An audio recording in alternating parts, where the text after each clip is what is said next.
All Mogo. right. The stream has started, so we just wait for confirmation from the Steve. Sounds good. I will All keep you right. posted. Mm-hmm. Waiting.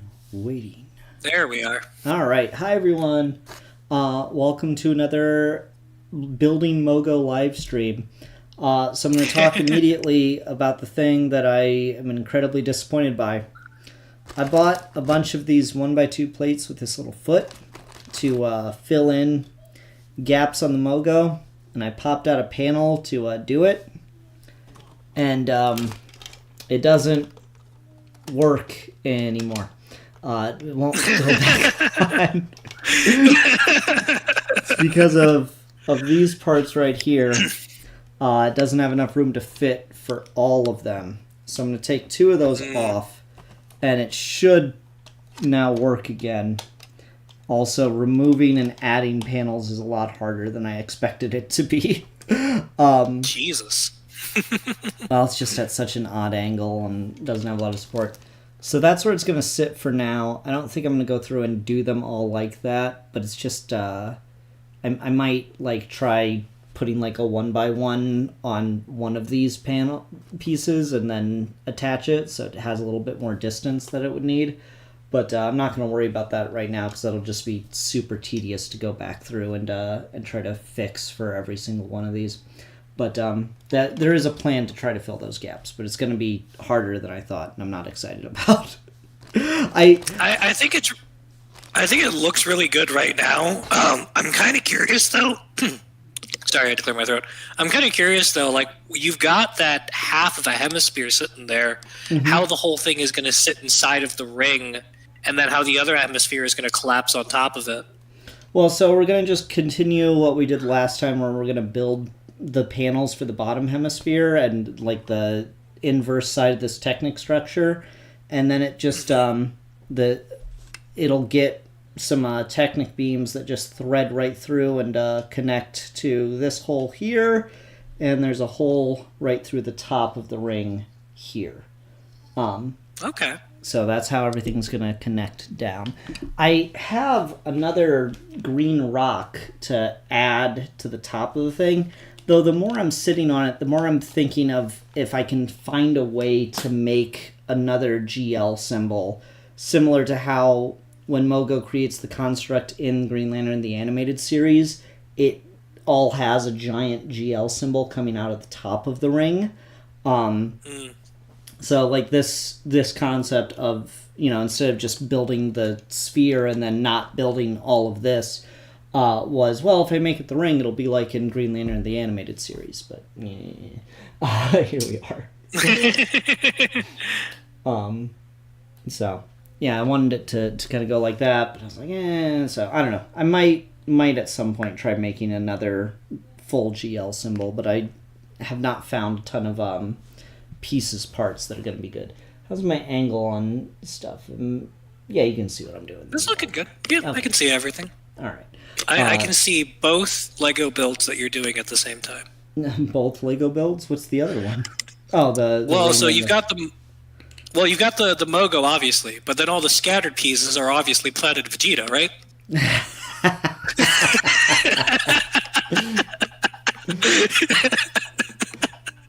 Vegeta.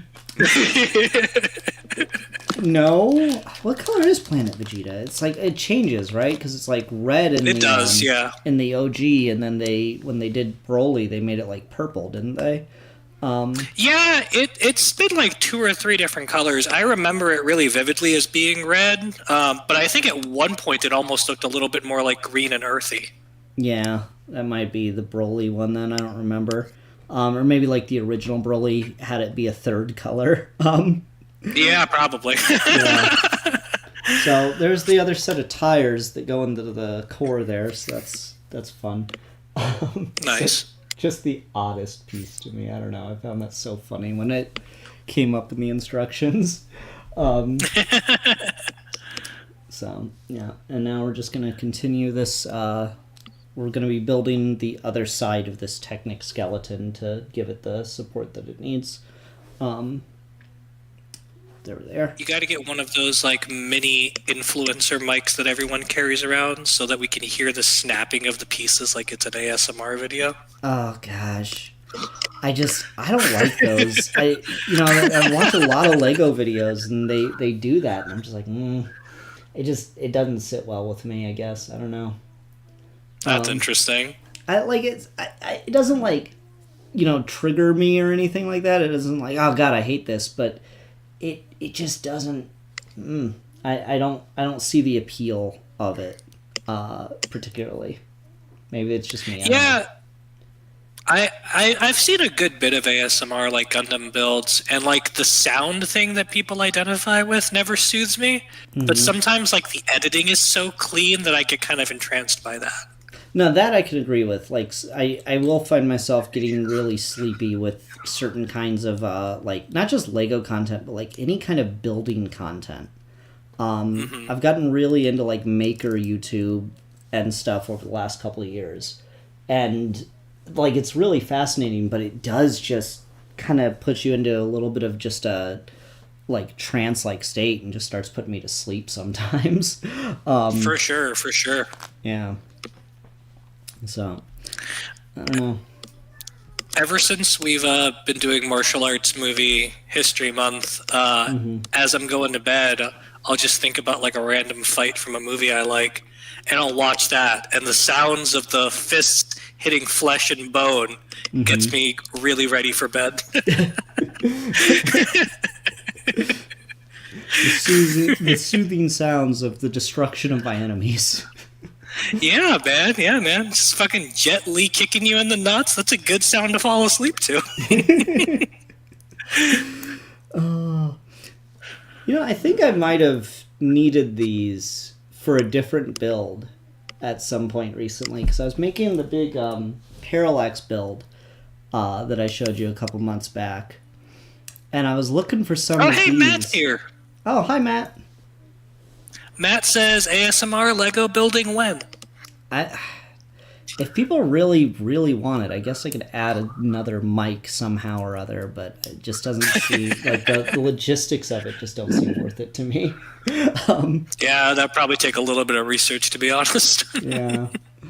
I'm going panels in. Okay. Here. There. Let that get you through your fucking night and get off on it, whatever you sick fucks do. Matt was gonna spam the chat until we noticed him, but then we immediately noticed him. Damn it. I wanted Matt spam. Matt, you should hop on call. Yeah, why not? Matt, if you want to, let Steve know, and he can add you to the Discord call. You can shoot the shit with us for a while. You don't have to stay for the whole stream if you don't want to. No pressure. All the pressure. All the pressure. Matt, if Matt doesn't come on the call, it's because he specifically hates Steve. Honestly, fair. I wouldn't blame him. Oh, man. Oh. Alright, where'd those two go? It's like the weird Technic connectors. Oh, he's busy doing even nerdier shit than us. He's playing Baldur's Gate 3 with his wife. Oh, what a loser. Playing video games with his wife.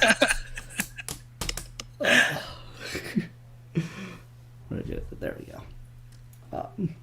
Yeah. It's good to finally see some of this pile dissipating, though. It's been pretty ridiculous the last couple weeks not coming to this fucking room. It's going to probably be so satisfying when you see the whole thing is done and all those bags are empty. Yep, pretty much. I should have kept them all together, but I did a little bit of cleanup and got rid of a bunch of the empty bags.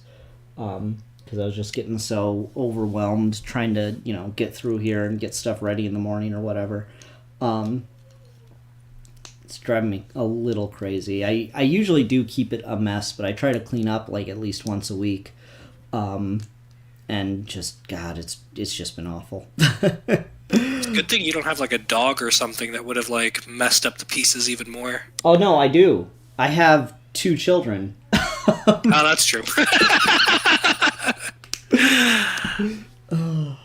Matt says that he just watched the new Avatar: The Last Airbender movie. Do you know the story behind that or no?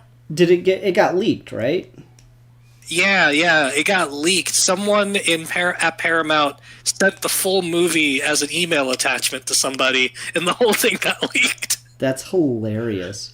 I don't know. Like I've seen the Avatar discourse really popping off the last couple days. I just saw some of it today on Twitter.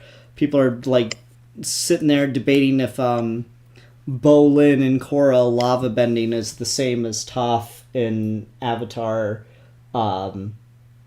metal bending, and I'm like, I don't know, guys. I don't know. I feel like there's a lot of weird power scaling stuff with Avatar that I just don't get into.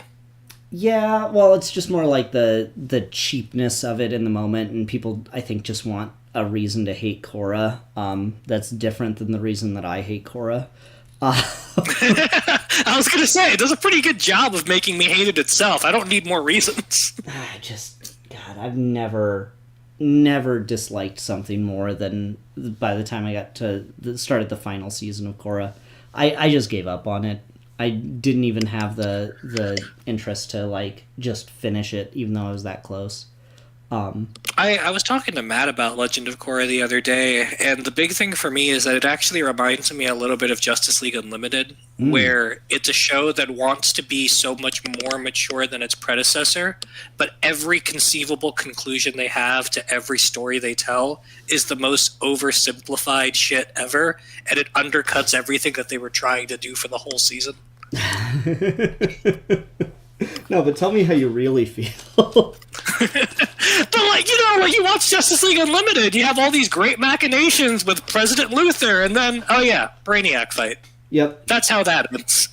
No, you're absolutely right about that. I don't know, like Korra just made me feel so uncomfortable because like what it felt like is they knew that they had a female protagonist and that they were going to get like some pushback for that, so they felt that like really, immature, I guess, push to, well, we've got to make her even cooler than the previous protag to like justify her, which just immediately means she's not as good.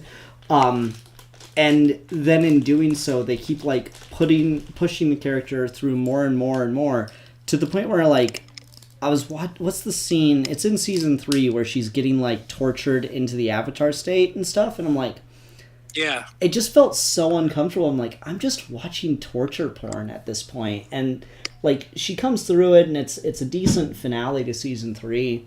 But then season 4 starts off and like she's still just completely fucked from all that and like useless and just like losing fights left and right. And I'm like, okay, no, I'm just done with this. I just don't care. It's just you're just like making the character suffer. There's no real rhyme or reason to it anymore.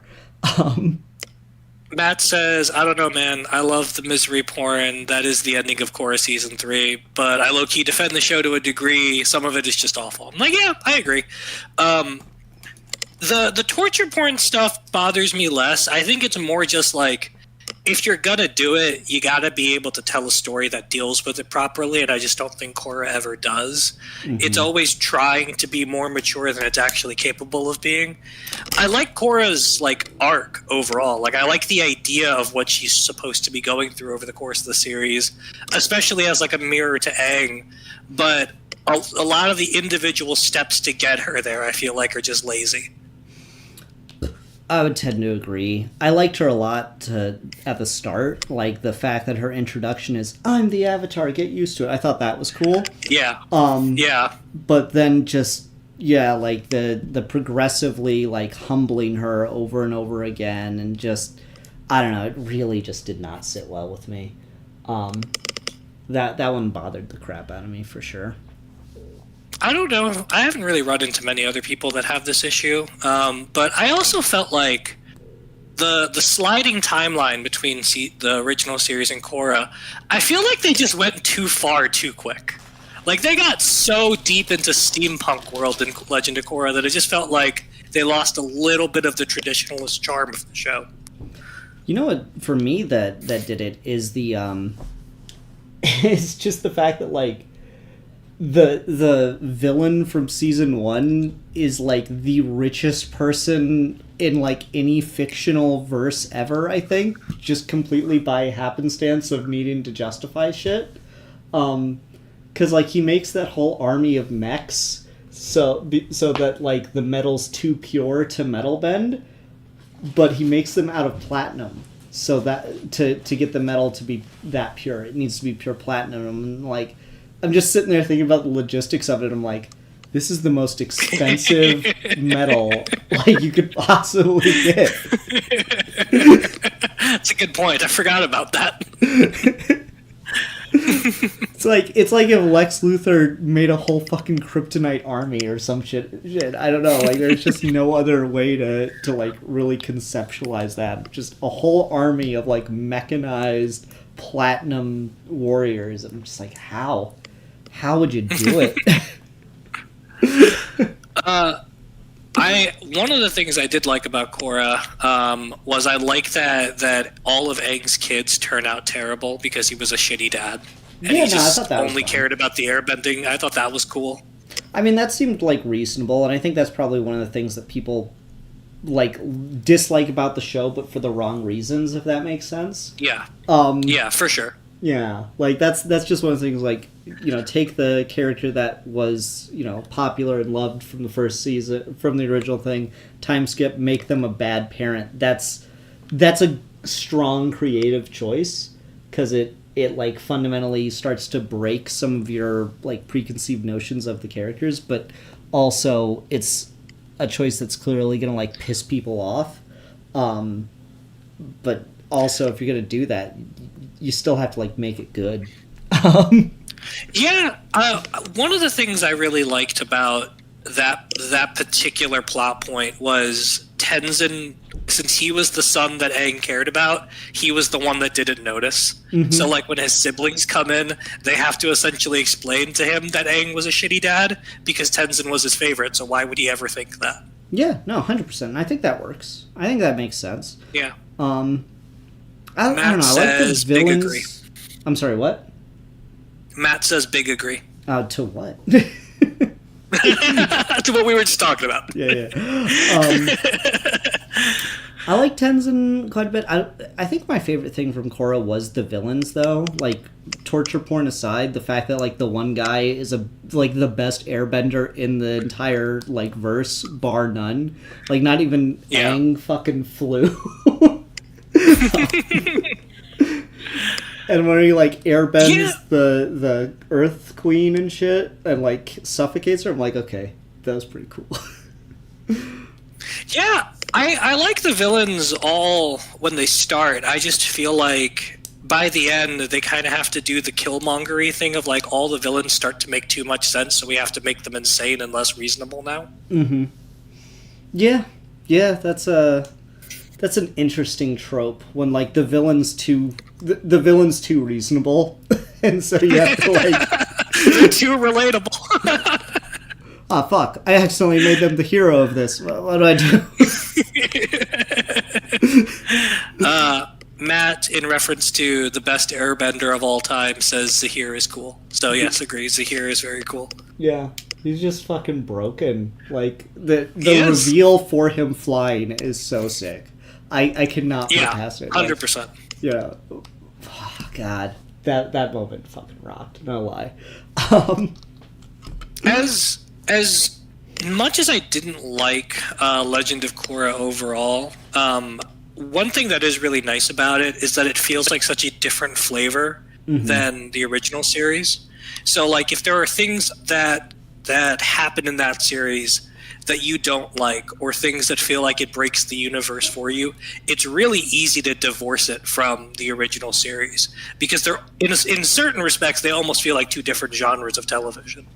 Yeah, I could agree with that. I think that's one of the benefits of giving it some distance. The only thing I'd push back on that a little bit for is I wish it went a little farther, and that like if we were going to leave any of the Avatar people alive, it would be just one, if that. The fact that, like, I don't think you can get away from, just based on the continuity of, the Air Nation was wiped out, and Aang obviously would have tried to rebuild it. So I feel like you could not possibly have gotten away from a character like Tenzin, but I don't know. I think there was strength in some of those choices for sure.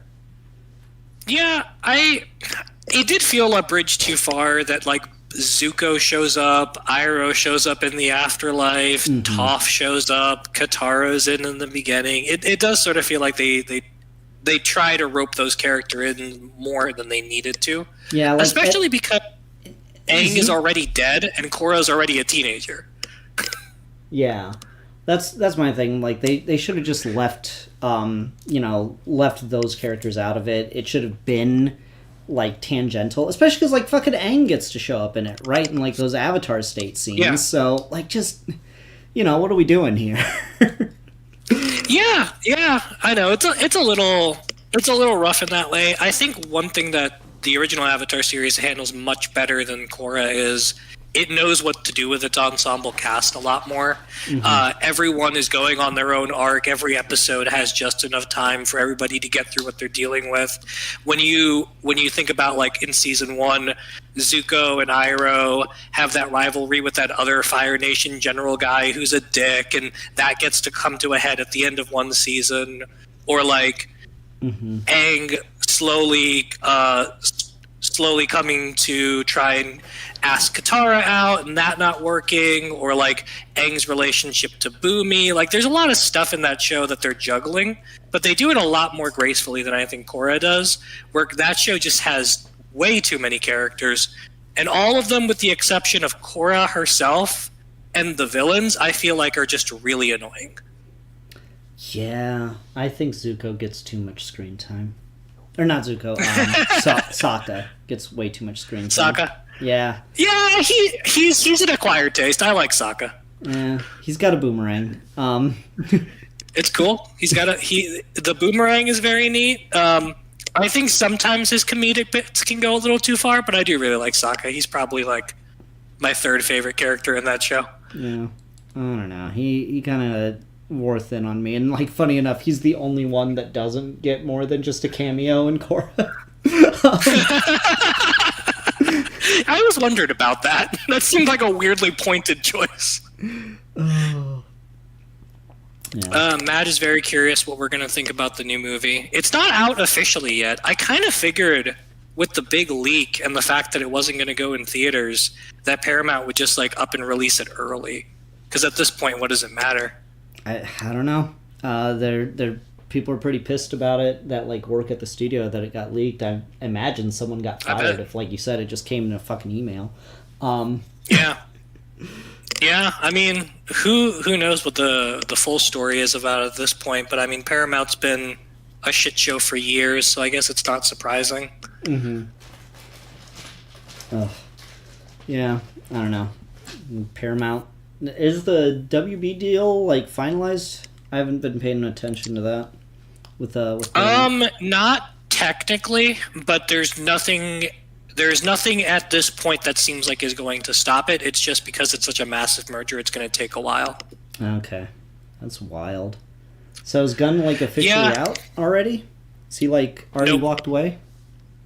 Nah, nothing about that. Any of that stuff yet. I think Paramount and WB are trying to get it done while Trump is still president, because otherwise there might be some sort of congressional issue trying to get everything running through. So right now it seems like everything is status quo until they can get the deal in, but it doesn't seem like there's like a firm timetable on it. Yeah. That's such a weird thing to think about. I don't know. There was like no good version of this, particularly with like the other option was Netflix, but man, just both options sucked. And like the other option would be Netflix, or like the rogue option would be Disney, and just everything about it is awful. Disney would have been, oh god, that would have been so bad. Yeah. Like I just need these corporations to stop like conglomerating. It's getting annoying. Have some fucking self-respect to have a rivalry, god damn it. we probably dodged a bullet with the Disney thing because I think it was earlier this week there was a massive layoffs announced at Disney, and it included everyone who's in charge of their home entertainment division. So everyone who makes Blu-rays and DVDs and is in charge of all of those decisions, they all got laid off, which makes you think, what's going to happen with Disney stuff that's supposed to get physical media releases? Is it all canceled now? I don't know. Fucking goddamn. What are they doing, man? Yeah. Who fucking knows? Like, Disney keeps making money and they keep firing people. It's not a workable model. Oh, that shit's Matt wild. thinks that the Avatar movie should be in theaters. I agree with him. Just in principle, if it's a movie and it should have been released in theaters, I agree. Yeah, that'd be cool, but we don't do that anymore. Nope. Unfortunately. Yeah, no, I don't know what you're talking about, Matt. What is a theater? Like where people put on plays and shit? That'd be weird. Only movie I've seen in theaters recently, I saw The Mummy, the new one, the other day. Is directed by the same guy that did Evil Dead Rise from a couple years ago. It's not good. It's just a bad Exorcist ripoff. She's not even really a mummy. There is no bandages or any of that shit. Really? That's so Yep. lame. Do you care about spoilers or not? No, not at all. Okay, so the only thing about bandages is there are bandages that are bindings that are supposed to seal the demon that's possessing the little girl. But the way you find that out is all the bandages are removed and they have a message written on them, and they translate the message and they're like, this was some ancient Egyptian binding spell. But the monster itself, the girl, there are no bandages on her. She's just like skin and bones and is basically just a knockoff of The Exorcist. Do you think that we ever could have gotten a good Monsterverse if they just done it when, like, Brendan Fraser's movie came out? Maybe. The 90s was a lawless wasteland, so maybe. I think the trouble with that would have been, I don't know how much of, like, I don't know how far you could have stretched that particular tone as far as like a movie series goes, because the Brendan Fraser Mummy movie is basically just like Indiana Jones plus the Mummy. You could do like, let's do Indiana Jones plus the Wolfman or Indiana Jones plus Dracula, but I wonder like how quickly that formula would have worn off. Well, do you think that instead of the Mummy 2, they should have just done like the Wolfman or done like Dracula, but just have it like revolve around Brendan Fraser just going against like all these weird creatures and shit? You think that should have been the movie? Maybe. Because the Mummy 2 kind of sucks low key. It does.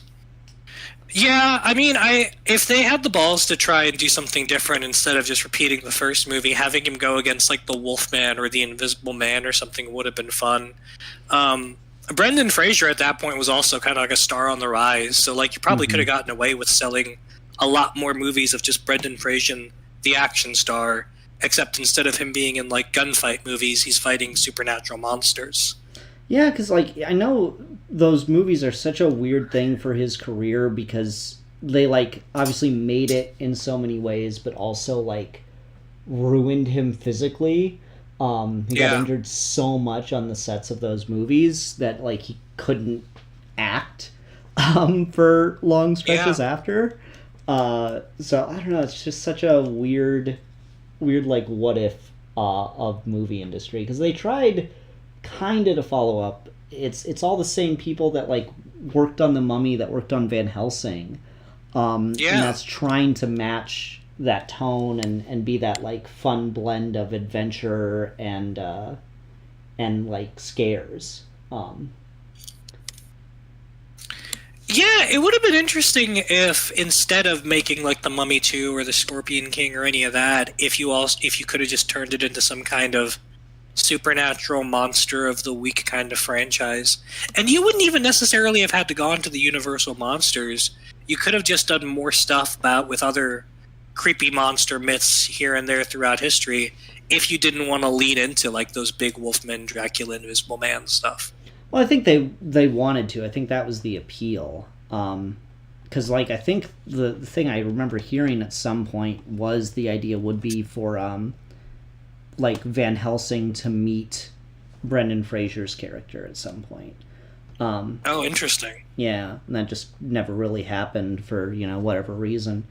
Well, it didn't happen because Van Helsing massively underperformed by comparison to Mummy.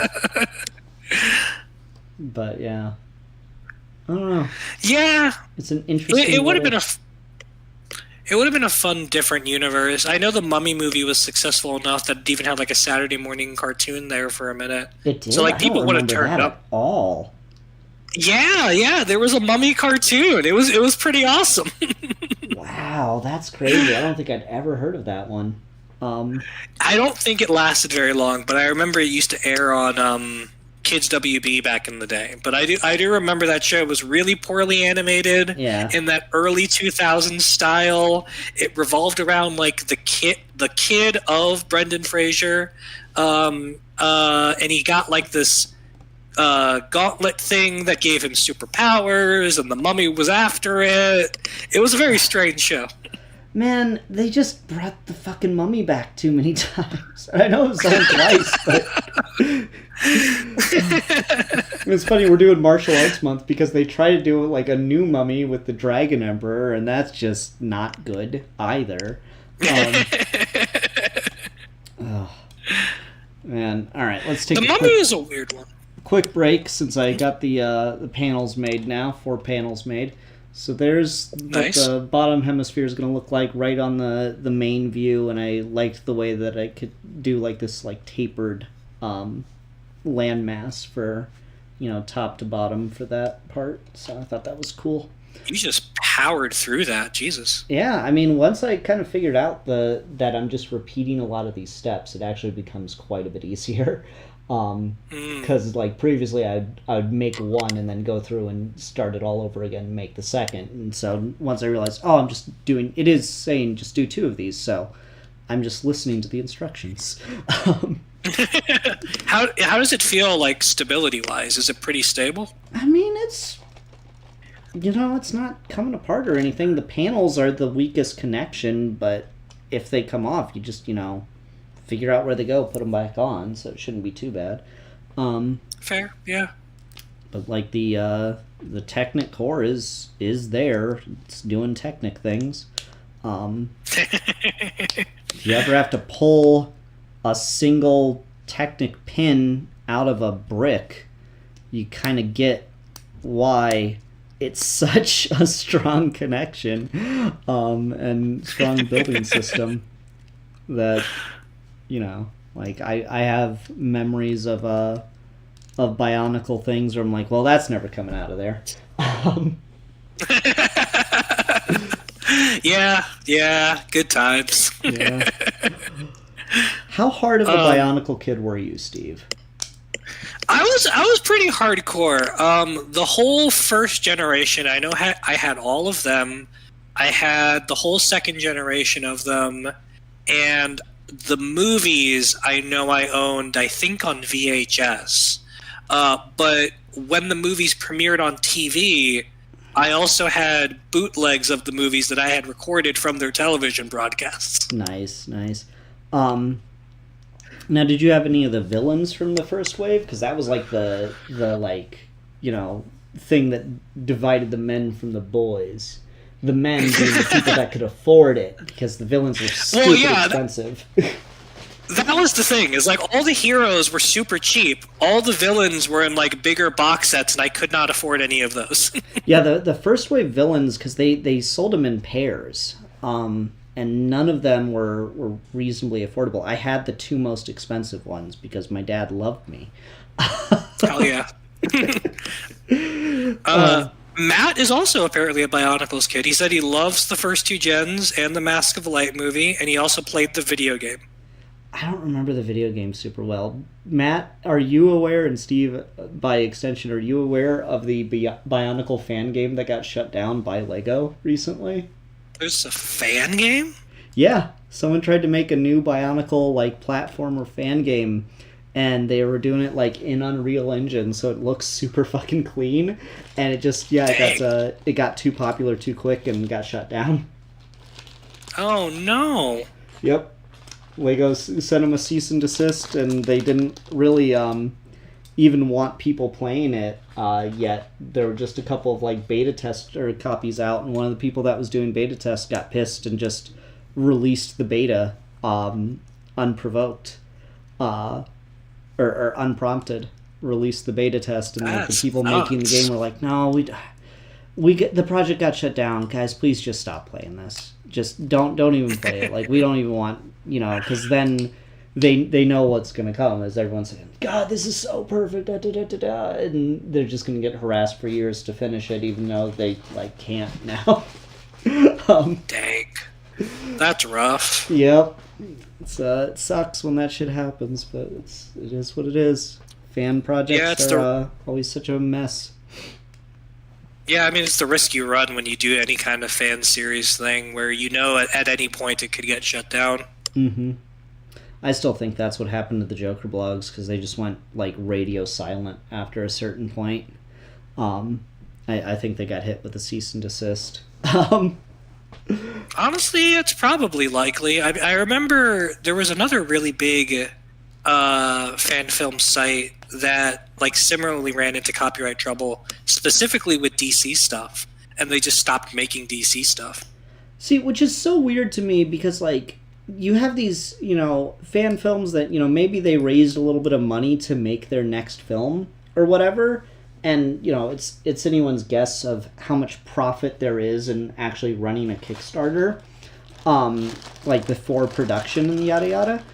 But then you've got stuff like Death Battle and Bat in the Sun, like, actively building a whole-ass brand off of using these characters from all these various IPs, and I just sit there and go, how is that legal? Just on any planet, like, how is this one, like, group of friends with a camera did a Kickstarter and raised, like, $2,000 to make a second installment, versus this, multi-million-dollar company is running it. Is it just one side can afford a lawyer? Honestly, it might just be that simple. It might just be like either one side can afford a lawyer, or like in the case of Bat in the Sun, I know that they've every now and then gotten people who have also worked with DC in the past, or Marvel for that matter, to be in their fan films, or like to co-write one of them. So maybe there's just a friendlier relationship there, a little bit of more just like, hey, don't shut us down, shut everyone else down kind of thing. It's more about who you know than what you know kind of thing. Yeah. Yeah, because I mean there's a few people who've showed up in like Bat in the Sun fan videos that are also like actual major voice actors for official properties and stuff. So I don't know. Yeah, they're also located in, I think, that, like, if not LA, and within that LA area around California somewhere, and yeah, maybe, I don't know. It's certainly perplexing. But yeah, so I don't know. I always see that shit happening, and I'm just like, but how though, and why? It's interesting what franchises or like what media companies are okay with fan engagement and which ones aren't. Like Nintendo does not play with that stuff at all. Nintendo will sue your ass, will take your content down immediately. They are really, really litigious when it comes to that kind of stuff. But then like on the other side of it, like for a good while, Star Wars was not like that. Star Wars was a little bit more just like there was degrees of continuity, and people weren't really bothered by fan-made stuff. And then that all changed when Disney took over, and it became a little bit harder. Yeah. I don't know. It's so weird because like Star Wars has such a huge fan creator base. I remember for years like conventions held like fan film contests and shit. Yeah. And, like, these are officially, like, licensed Star Wars conventions and shit, too. So it's just so fucked up. Yeah. Well, and that was also back when, like, George Lucas had more of a firm hand on the expanded universe and, like, what was canon and what was not canon. And there used to be this whole system of, like, there was degrees of canon for EU stuff. The things that were most canonical were the movies, and then there was tiers below that and stuff. But that sort of fluid system where you could kind of do whatever you wanted went away once they turned all that into Legends, and now you've got the new expanded universe with the Disney stuff. Disney's so bad about it at this point. I was looking into a little bit of like the behind the scenes buzz going on for the Mandalorian and Grogu, and it's projected to like lose money right now based on like. That sounds right. Yeah, because it's just another fucking Disney Plus show 2 movie thing, and like that's not worked out for them ever. They've not had a single success with that. And so, like, you know, all you have to do is watch, you know, 3 seasons of The Mandalorian plus the Book of Boba Fett to understand what's going on in this movie. Yeah, I mean, it's sad, like, what they've done to themselves at this point, because they're the ones who've cheapened the idea of going to the movie theater. They're the ones that have caused all of this cross-continuity between TV shows and movies to kind of feel like homework. They're the ones who saturated the market with Star Wars stuff. And now they've got their first big Star Wars movie since Rise of Skywalker, and no one's going to go see it. Well, like, you know, it was so easy for them. All they had to do was their model up until Solo. Because Solo was the first failure they had, and it was just because it was too recent. It was too close to The Last Jedi. If they just, like, even with all the hate that The Last Jedi got, if they just released one Star Wars movie every year, they would have been fine. They would have made so much money for so long. Just do, you know, an episode installment and, like, a, you know, extended universe or character movie, and you'd have been fine. Never touch TV with it. Don't, like, try to MCU it where you've got a new movie coming out every 3 months. Just one movie a year is all you would have needed. But they're just so greedy, Steve. It was a pretty exciting formula back when they announced it. Of like you'd get episode 7, and then you got Rogue One, then you got The Last Jedi, and then you got Solo. Yeah, and then everything just went wrong. Because what was it? Last Jedi was December of 17, and then Solo was April of 18, right? If I remember that correctly. Something like that, yeah. Yeah, and it just too quick. You know, we were still talking about Last Jedi. Well, we're still talking about Last Jedi, but not for the reasons we should be. Yeah, and one of the things about Star Wars in the original expanded universe is that there was so much material with the original cast from movie to movie. Where, like, after the original trilogy ended, there was a whole decade and a half of books and comics and all of these things that accounted for the further adventures of Han, Luke, and Leia. And then when the prequel trilogy came out, it was the same thing. The second those movies hit, suddenly you were just filled with books and movies or books and video games and comics that covered every facet of these people's lives. And then when Disney did the sequel trilogy, it seemed like we were going to go back to that, but there's almost nothing with Rey or Kylo Ren or Finn. Yeah, like they've got some fill-in stuff here and there, but like, where's the book about what happens after Rise of Skywalker? Yeah, and like I think the idea was, we wanted to save that for making movies, but then they just never did anything with it. Yeah. Like the movies underperformed or were just so controversial that they just got, you know, gun shy about it. They had a whole fucking script for a Steven Soderbergh, Adam Driver, Kylo Ren movie set after Rise of Skywalker. A whole fucking script. And they decided not to do it. Yep. Nope, that sounds like Disney. You know, it's unfortunate. 'Cause Ah, the good thing about Disney being the one to acquire Star Wars is even when they're at their worst, there is a certain level of quality control to a Disney project.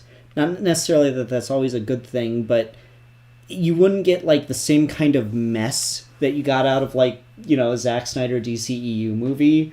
Um, yeah. like They're more hands-on than that. yeah, like Rise of Skywalker sucks, but like you can see where the creative like quality control is coming in and is trying to, you know, quote unquote fix things. But it's just man. It's just such a mess in like its own way. I don't know. Lucas Matt just should have made the says fucking he's movies desperate himself. for a. Honestly, at this point, yeah. Like Matt says he's desperate for a post Rise of Skywalker Rey novel, and he is also infuriated about the Ben Solo movie that never happened. Yeah, nah, it's ridiculous. I don't know. It's such a weird place to like leave the character. I'm Rey Star Wars, and that is just movies over. Yeah, it's so bad. It's so bad.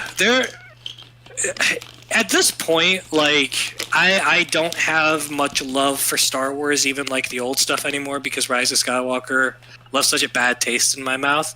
But it's crazy to me that for like what 30, 40 years from the end of Return of the Jedi up through the prequels, Star Wars was one of the most profitable, consistent quality media franchises ever. And then Disney takes over, and it just hollows the whole thing out to the point where most people don't even care anymore. It is an impressive thing. I saw a great little post someone made of you know that domino meme where like the little tiny domino and then the big like fucking brick wall. It's just Disney acquires the rights to Star Wars, the collapse of the American Empire. It's not wrong. It's not wrong. The fucking dominoes that fell for that is so funny to think about. Oh man, that's true. Yeah. I mean, when Andor season 2 wrapped up, some point last year, I wrote a review for it on my Patreon, and the clickbait title was that Disney had become the evil empire. Mm-hmm. And the whole like sort of thesis of the review was like, Andor is interesting precisely because Star Wars right now is so bad, and the thing that Andor is kind of metaphorically fighting against, the fascist empire, is just Disney at this point. So the best thing about Andor is that it's over now, and we should stop caring about Star Wars. I mean, I'm still over here on my like delusional take of, no, what are you talking about? We just stopped making Star Wars movies after The Last Jedi. We just decided it was done. We stopped making Star Wars after The Last Jedi, except for the 2 seasons of Andor that were on Disney Plus and nothing else. Yeah, no, it was over. We decided we were done making Star Wars. I don't know what people are talking about. What is The Rise of Skywalker? Is that like a weird fan film? I don't really count those, but I mean, if you like it, that's fine. But I think we could all just agree that we're just done with Star Wars, that The Last Jedi was the perfect movie, and we're done. We're not doing this anymore. It's true. Yeah. Did you ever watch that other Rian Johnson sci-fi movie, Looper? Yeah, I remember Looper. I didn't realize that was Rian Johnson. Looper was a good one.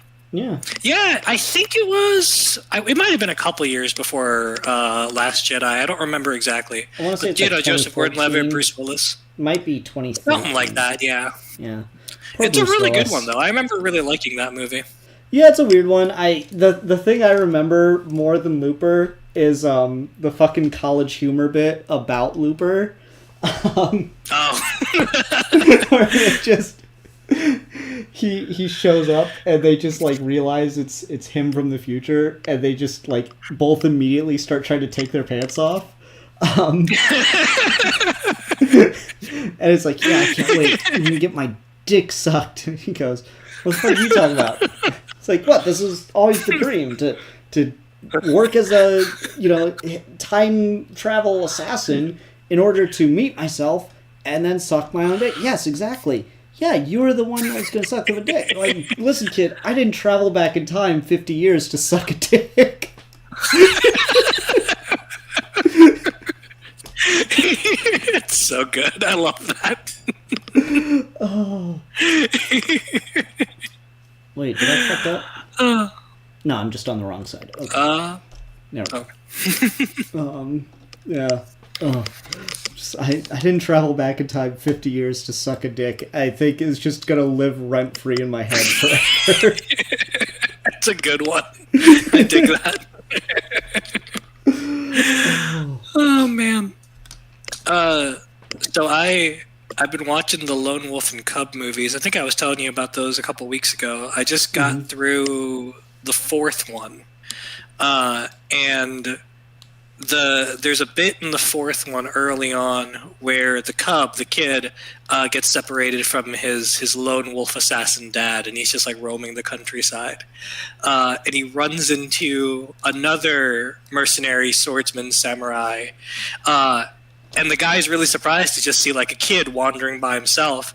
And he looks into the kid's eyes and he goes on this speech about like, when you're a swordsman, you live between life and death. And when you face death, it numbs you. And there is death in your eyes, but you're alive. And these dead life eyes are the eyes of a samurai. And those are the eyes that this child has. And then it cuts to the kid.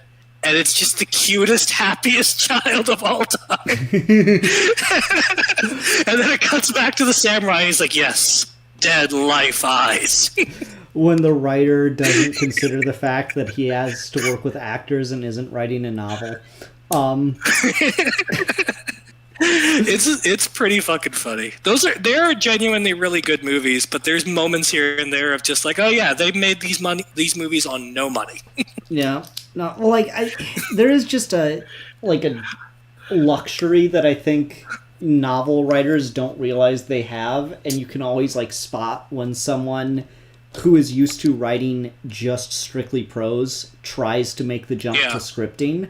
Whether that's comics, it's really bad in comics, or just on TV and stuff. The second you take away internal monologue and like the ability to just tell your audience something, either subtly through a character thinking it or directly via the omniscient narrator, it cripples you if you're not used to it. It's so funny. Yeah. It's also interesting when it goes the other way too, of like someone who's used to being able to communicate stuff through editing and sound and dialogue that then has to come back into like a novel or a comic and figure out how to do the same effect, except you're really limited by just the still images. Mm-hmm. There's a bit in one of the Ed Brubaker, Sean Phillips Reckless books where they're trying to tie up a loose end at the end of the mystery of like, where does this like tape recorder thing disappear off to? How does the audience know where it is? And Brubaker gave an interview where he's like, he was writing the scene and it's like, well, this character can't be here because he's doing this other thing, and this character can't know about it or else it ruins the twist, and how am I supposed to show this to the audience? And then he just realized, oh, what if I just have Sean Phillips draw an arrow with a dialogue balloon that says tape recorders in here? And that's it. And that's exactly what he ends up doing. It's literally just a dialogue balloon that says, this is where the tape recorder's at? It's literally just a dialogue balloon with an arrow pointing to a trash can, and it's like, it's in here. Just for the sake of the audience. That's a choice. I don't like it, but that's a choice.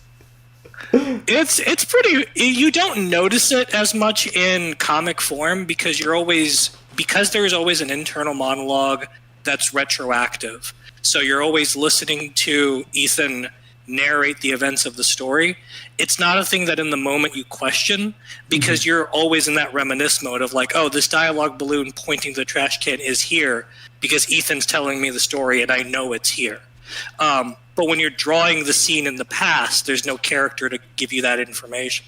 Gotcha. Okay, that makes more sense. I remember reading that one book from the series Four Geeky Gentlemen, but it's been so long I forgot about the fact that it's all retroactive narration like that. We should do another one of those. Those are good books. Yeah, you like them a lot. You always talk them up, so I'd be down. I don't mind me a good mystery book, so that could be fun. The third one is really fun because it follows his sidekick, who usually is just like on the outskirts of the mystery, but she gets to solve her own mystery while Ethan's out of town, and it's very cute. Oh, that's fun. That's a good pick. Yeah. I like shit like that. Do you have a favorite trope, Steve? A favorite trope? Yep. That's a good question. That's why I asked it. Dang. A favorite trope. Maybe because we're in martial arts movie mode, I'm thinking of more martial arts examples. But when a student surpasses their master and their master like acknowledges them in a way, I always love that when that happens in stories. I love the bit in Last Jedi where Yoda shows up and gives Luke his final lesson, and then later when Luke shows up against Kylo Ren and gives him his final lesson, or like even in when we were watching Drunken Master, when Jackie Chan's fighting the bad guy and this master is cheering him on from the sidelines. Like, I love that kind of stuff. It is good. It is good when it hits right. There's no denying that. Every scene with Uncle Iroh and Zuko. So it's not even like surpass the master. You just like the student master tropes. I think maybe that's more of what it is. I just love the student master relationship stuff. Yeah, no, that's cool. I don't know if I have a favorite trope. Though. No, you got to pick one now. Is it too broad to just say a character getting on a fucking soapbox? Like, just when I don't think so. No, when someone's just pissed off and gives, like, a fuck you speech, I'm just, like, so on it. Because at that point, it's like, there's, like, this, like, unacknowledged but completely acknowledged thing of, like, no, this is what the writer thinks. Like, you can't even have the distance of, like, oh, well, no, it's just, the fictional character. Nah, this is the writer talking right now. This is their chance to, like, go off about this pet peeve that they have or this thing that just pisses them off. And I don't know, I always love a good fucking soapbox. Matt's got a really good one. He says his favorite trope is this has all happened before and will probably happen again, like the architect in Matrix Reloaded. Oh, okay. I like that one. That's a good one. I still don't like any of the Matrix movies. I like them all to varying degrees. Another one that I actually really like is stories about like kids being burdened with the sins of their parents and coming to grips with that. That stuff is always really interesting to me. Like the Lone Wolf and Cub movies have that. And they also have it from that other perspective of like, can you as a parent ever relieve your kids of a burden you're going to eventually leave them? Is that even possible? And can you ever reverse that? That stuff's always really interesting. Gotcha. I don't know. Those are cool ones. So besides like soapboxing, I do love a good friends to enemies story. Those are always fun. Yeah. Those kick ass. Friends to enemies is really good, and then when the enemies who were friends become friends again at the end, that's always very nice. Yeah, I get you. I don't know. Tropes are fun. I don't mind a good trope. I don't know if this is a trope or more of an archetype, but I always love the bad guy who's part of an evil bad guy organization, but is actually doing their own thing the entire time. Okay. Kind of like the Starscream to Megatron, or Char in Gundam, or like Evil Lyn in Skeletor, where there's always just that like behind the scenes machinations, or like Destro in Cobra Commander. Yeah. Did you see the new He-Man trailer yet? I think so. The new reboot where like He-Man's got thrown into the real world and he's trying to find his sword and then he gets to go to Eternia. Yeah. I took Leah to go see the Mario movie, and that was one of the trailers that played in front. And I'm like, we've really come a long way for like these on-screen adaptations where for better or worse, no one is afraid to just do the thing anymore. Yeah. And I really appreciate that. Particularly within the context of like going to see the Mario movie as a Sonic fan. I was really surprised when I saw the trailer for that Skeletor looks like Skeletor. Mm-hmm. But then they got Jared Leto doing like the most generic ass bad guy voice of all time. I mean, I don't think you were going to get the meh. But why not? That's the best part.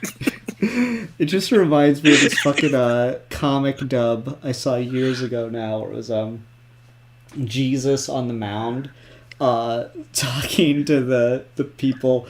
He goes, "Love thy enemy as if they are your friend." And it's like, but even Skeletor? Yes, even Skeletor. Suck it, bitches! Not Skeletor. That's good. I love that. Skeletor is such a fun bad guy. Oh, that's good. I love that. Yeah, I'm curious about that one. There's a couple actors in it that I really like, but I don't really know the director from anything, so we'll see if it's any good. I remember a couple years back, I think during the last He-Man reboot that hit Netflix, I got the desire to rewatch not the original cartoon, but the one that came out in the 2000s when I was a kid. Oh, yeah. Yeah, and I couldn't find it anywhere online, but I did find one video that was like comparing the openings between that one and the original, and it is so funny how the opening to the 2002 version is just like such a direct response to everything that was lame about the 1980s version. Like it starts off. The 2000s one's great. It just starts off. He's like, "I'm Adam, Prince of Eternia," and then there's like a fucking explosion and just like it turns into a fucking like proper anime opening. That show tries so hard. I love it. There's a whole episode in that series where He-Man and Skeletor get like mecha armor. It's awesome. Yeah. I remember like digging that show when it was coming out. I'll be curious if the movie does well, if we get a sequel and get She-Ra, because I didn't like the original She-Ra at all. I remember trying to watch that after the Netflix show being so good, and I was like, wow, no, this is shit. They made like undeniably the superior version here, and so I'll be interested to see if they try to do anything with She-Ra post the Netflix show, which kind of like really revitalized the whole idea of the character. And I don't think we'd be getting the He-Man movie without the She-Ra show at this point. She-Ra definitely is the major player in the He-Man revival, and I'm kind of surprised that like the He-Man movie so far seems like it's just a straight He-Man movie, and it isn't going to include She-Ra, because it seems like that would be a slam dunk for them.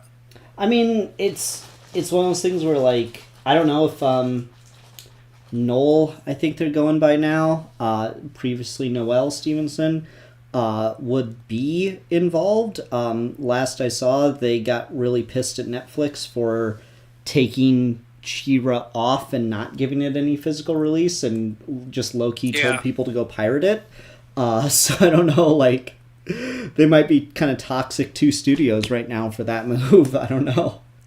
I mean, they definitely wouldn't come back to do the She-Ra adaptation in any sort of way at this point, but it seems like if you're going to make a He-Man movie and She-Ra as a property is as popular as it is, I am kind of surprised that they aren't just trying to make a She-Ra movie concurrently with He-Man, or include She-Ra in the He-Man movie, just as like a, hey, the kids also like this. Maybe. I don't know. I guess I just wouldn't want it without them involved at this point because of just how well they did like completely, you know, it's an interesting thing to look at the reboot because it takes all the same elements, but it just completely it's so disrespectful how much better it is than the original. It's like the only way I could think to talk about it. Sometimes it just happens. It's always crazy when it does, but sometimes it just happens. just stunned. Like, I would be so embarrassed if I was the original showrunner of She-Ra. That's how good the reboot was. Yeah, I mean, I remember when that show was coming out, it was causing a lot of internet discourse between all the worst people in the world and all the best people in the world. I never watched it, but I had heard good things from people I trusted. I mean, it was really, really good. I initially had a little bit of like personal pushback on the like ship dynamic from season 1 that I was kind of getting with Catra and She-Ra. Yeah. I kind of liked the idea of them just being more of like a sisterly connection, but as the show went on and it became more apparent that that's what they were going for, I became okay with it. Yeah. But no, it's a really, really good show. Like, just everything about it, from like, Entrapta just being more interested in like the resources that the Horde would offer her compared to the Resistance, and not like really having any moral compass, is just fucking fascinating. It's like she's initially a little pissed off, but just as time goes by, she's like, but no, like, he gives me more stuff that I can do with my science, and that's what I'm really interested in. So I don't really care about like what the results of that is. And like, she comes back around after she realizes they didn't just abandon her, but it's really interesting. They kind of play with a lot of like really big ideas for a kids show. I mean, that's cool. That sounds like it'd be a good time. Did you ever check out the rebooted Voltron show from around the same time? I remember trying, and it just didn't grab me in the same way. I think She-Ra was just like a special case where like the people in charge just really knew what they were doing. Because like I'd seen Noel's work here and there popping up. Like, I know they did a couple Wonder Woman books, because that was when they were like the hot new thing as far as like female creators, and it's pretty funny that Noel ended up, I think, I'm not sure if they now identify as non-binary or if they fully transitioned, but it's just kind of funny to see that one being dealt with in real time by the companies, of not knowing like how to brand them now, it would seem. Yeah, I remember they got really popular for Lumberjanes back in the day, which was a really good comic. I never read all of it, but that's one of those books that I think a lot of people put up as like some of the best stuff from the 2010s. Yep. Nope, I would definitely agree with that. They did just they did some really good stuff. So it's a hard knock life. Okay, I need you. All right, this will be interesting. So these were the tiles that took the longest time to come. I still haven't gotten them from Lego proper, even though I paid for them. I'm still waiting on Lego to ship those to me, and I just decided to get them from another Bricklink seller because I was tired of waiting for like 4 months. Dang. Yeah. They did not do well for me for that one. I was pretty peeved. Maybe even a little miffed, Steve. A little miffed, you don't say. Yeah. Ugh. Were you just a tiny bit irked? Oh, I was well past irked, let me tell you. Okay. Do I not have an Matt in the chat says She-Ra is solid, Entrapta and Hordak were the best part. Mm-hmm. I agree. That like is a weird ship, but it works. That ship will float. I seem to be missing a 1x1 Azure tile. Wait, no, medium Azure. So is this supposed to be medium? What color is this? Medium Azure, and this is dark Azure. Okay. So I'm using the wrong curve piece. Got it.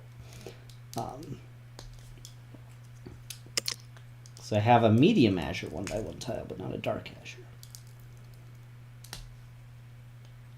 I'm not a ship guy generally, but I do really enjoy shows where actors have enough chemistry that it kind of makes you buy into their romantic relationship.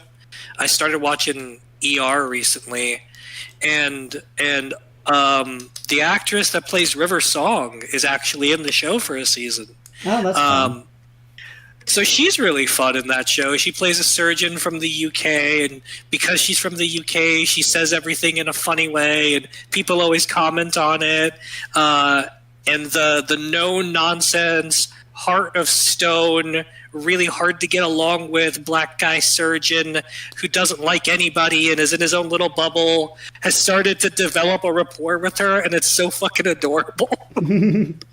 And meanwhile, Steve's there like, no, don't cheat on your husband, Matt Smith. No, for real. It's really cute, and like there's a scene where they're having lunch one time, and she basically proposes like, "Hey, you're busy. I'm only here temporarily until I go back to the UK. Do you want to be friends with benefits?" And he's taken so off guard that he starts to blush, and it's so cute. Aw.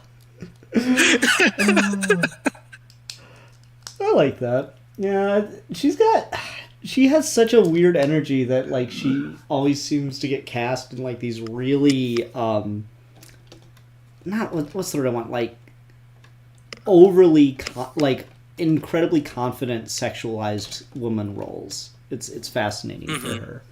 Because I don't have one of these in there. That's the problem. Why won't it come? Matt says, "I love Raylos. Don't lie. I am not above your shipping trash." That's fair. I did like Raylo quite a bit. I mean, it's so weird that like shipping is considered, you know, a trope or a thing when it's just, you know, characters developing relationships on or off screen based on the intentions of the writers at the time. You know, it's such a like basic thing. Well, but you know, that's the thing is like when we're just talking about characters who have relationships in fiction, I think that's fine. And I think the problem is like when fans get a hold of a thing and they think they understand it better than the creators, and then they start getting actively hostile about characters who behave one way in the story compared to how they want them to behave. Mm-hmm. I could see that. I can see that being a problem. I don't know. It's so weird because, like, I feel like that's 100% true, but then it's, like, kind of come around the other way, where now if characters start to develop a relationship in a show or a movie or whatever, people are like, oh, they're just doing this for the shippers. I'm like, well, no. It's... Yeah, I mean, but I think the people for another is I think the people who say that. Sorry, go ahead. Characters developing feelings for one another is just a fundamental part of this thing called art. Yeah, no, I mean, but I think the people who say stuff like that are also like the "I do not want sex scenes in my fiction" kind of people. I'm so sick of this type of individual already. I have no patience for it. Are you doing something slightly off frame? Oh, you are. Okay. Yes, I thought the stream was frozen for a second.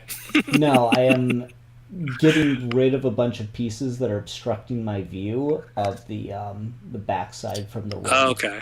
So I'm just hiding those in my digital display so I can make sure I get all the land mass on this panel that I need to. I should have done this. You were so perfectly still, it looked like a freeze frame, I swear. Back in like middle school, when I was getting, you know, too old to trick or treat, I started getting really into the giving out candy side of Halloween. And so I did the like put myself in clothes, make myself look like a dummy sitting on the front porch with a candy bowl in my lap. Oh no. And I got so good at just being perfectly still that like I could become discerning enough of like, okay, this kid is too young. They just get to walk up and take the candy. Oh my god.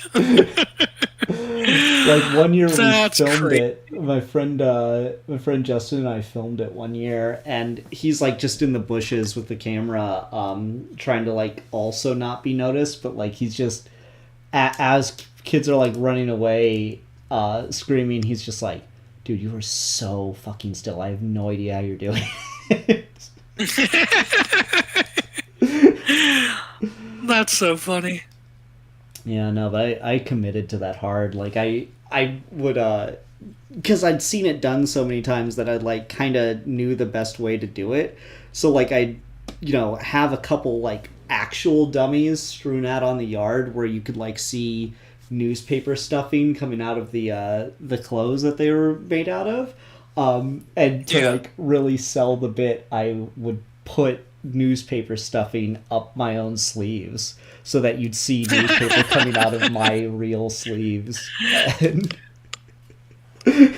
You were real committed, Jesus. if you don't commit, why even bother doing it, Steve? That's what I gotta say to that. I mean, fair point. Yeah. Go big or go home, as the kids say. Yeah. All right, we're getting close. 1, 2, 3, 4 more panels to go. Pretty good. Almost there, and then we just got to build the tops and bottom and connect it all up, and we'll be there. Oh, Excellent, excellent. yeah. Planet is coming to life. It's already alive. That's what Mogo is Mogo's a living planet, Steve. Gosh, amateurs. He's just missing part of his brain for right now, but that's okay.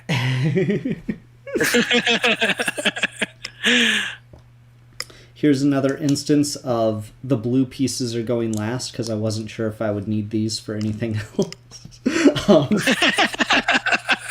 I should have been. Can't be too careful. I should have been more discerning about that side of things for sure. That I should have been like, okay, if it's in the green or blue or white sphere, I don't want it for my filler pieces because that has been one of the most confusing parts of doing this. Even if it was cheaper, I should have paid the extra, half a cent or whatever for the part to not get it in one of these show colors, I guess you'd call them. But that's okay. We're working through it. Live and learn. Yeah, living on the edge of tomorrow, as the kids say. Oh. What's that thing James Dean used to say? Live fast, die young, leave a good-looking corpse. Mm-hmm. Yep, it's good advice, kids. Oh.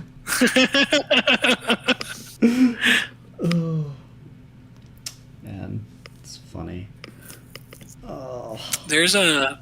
So James Dean said that, and he actually got it from a movie called Knock on Any Door, which is itself based on a book. But Knock on Any Door and Rebel Without a Cause, the last movie James Dean ever did, were directed by the same guy. They were both Nicholas Ray movies. But Knock on Any Door, the movie he gets the quote from, it stars Humphrey Bogart as a lawyer, and he grew up in a tough neighborhood, and he pulled himself up by his bootstraps and became a good, conscientious lawyer, and is finally ready to make it big. But then there's this kid who is also on the wrong side of the tracks, and he's getting potentially framed for a crime he didn't commit. So he's going to try and defend him in court, but he's having like this weird push and pull where he's like, he's a bad kid and he needs to learn his lesson, versus like, oh man, should I just trust him because maybe he is actually innocent? And it's a really good setup for a movie. And he feels like a certain responsibility to him because he let his dad die by accident years before. And it starts like the first 30 minutes, a really good drama. And then they get to the courtroom stuff. And Humphrey Bogart asks him to go on the stand. And he's like, okay, now we're going to recap your entire life story. And then the next 45 to 60 minutes are just flashbacks to the kid's life story. And it just completely breaks the pace of the movie, which is a real shame. All right, so we have hit a snag. I need another one of these 1x or sorry, 2x6 white plates. I don't seem to have one anywhere over in my stuff. So that's unfortunate. I thought we were past this, but apparently not. So I'm going to be digging through my white bin for a second here and see if I could find a 2x6 plate. At least it's a slightly more common piece, but I probably would have pulled it already if I had it in here, so we might have to improvise a little bit. We'll see how this goes. Improvising on a Lego build? I know. It's a dirty word. Honestly, what is President Business gonna say?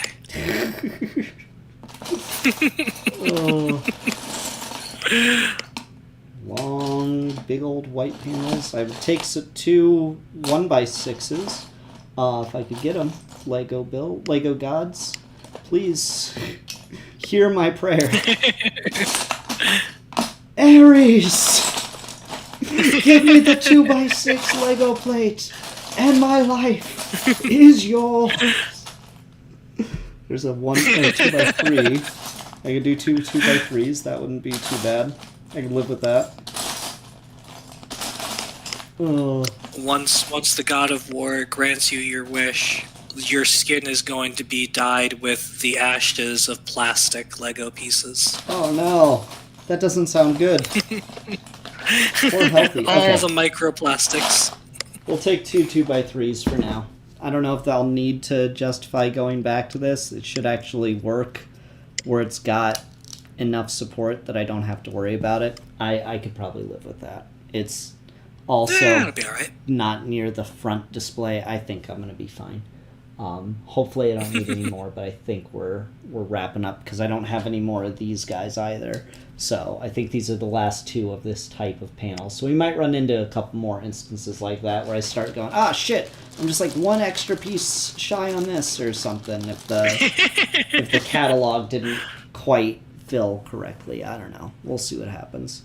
Either that or I used that 2x6 earlier for something that I shouldn't have, but I don't think I did that. But we'll find out. We'll find out who fucked this up. Me. It was me the whole time.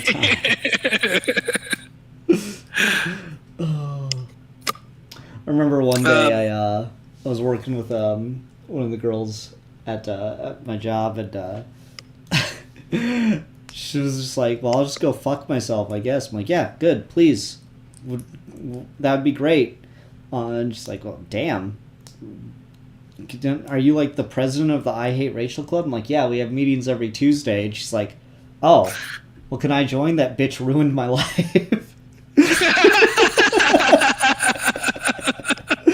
That's really good. Yeah, it was one of the snappiest comebacks I've ever heard. That's really good.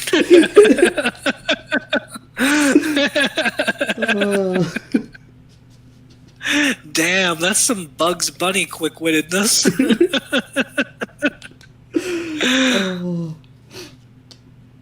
Occasionally people pull out some ones that just surprise you. It's like, oof.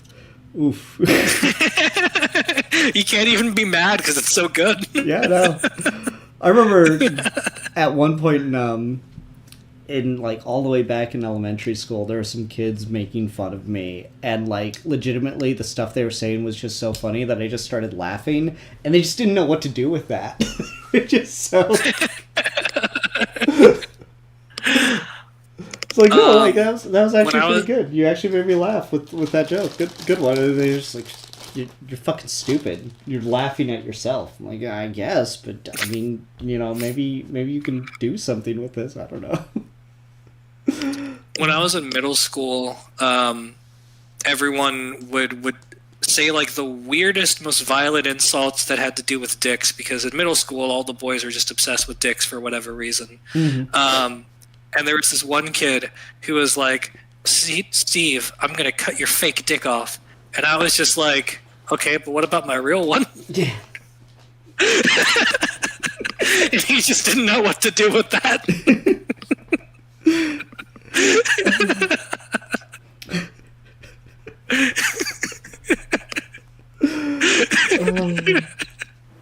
And now, what's Gen Z doing now, huh? That's what I want to know.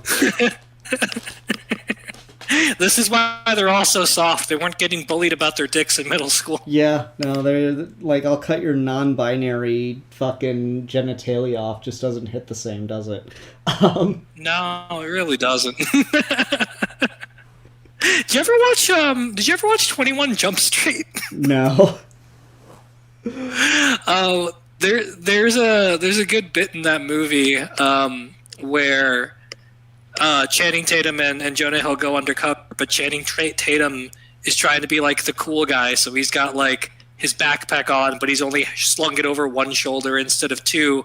And then when he walks into the high school, everyone's two-strapping, and he's like, "What do I do? Everyone's two-strapping." It could be because he's not cool anymore. And then one guy comes up to him and makes a comment about like the environment or something. So he just tries to call him a nerd and punches him in the face. And he tries to laugh it off because he thinks he's being the cool jock. And everyone's like, "Oh my God, why'd you do that?" And then it turns out the guy he punched was gay. So they're like, "Oh my God, did you punch him because he was gay?"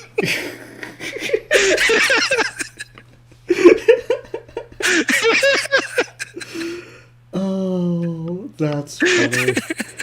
Yeah, I'll need to. I've seen that one like pop up for years now. I've just never gotten around to it. I didn't have any moral objection. It's a fun movie. 21 Jump Street.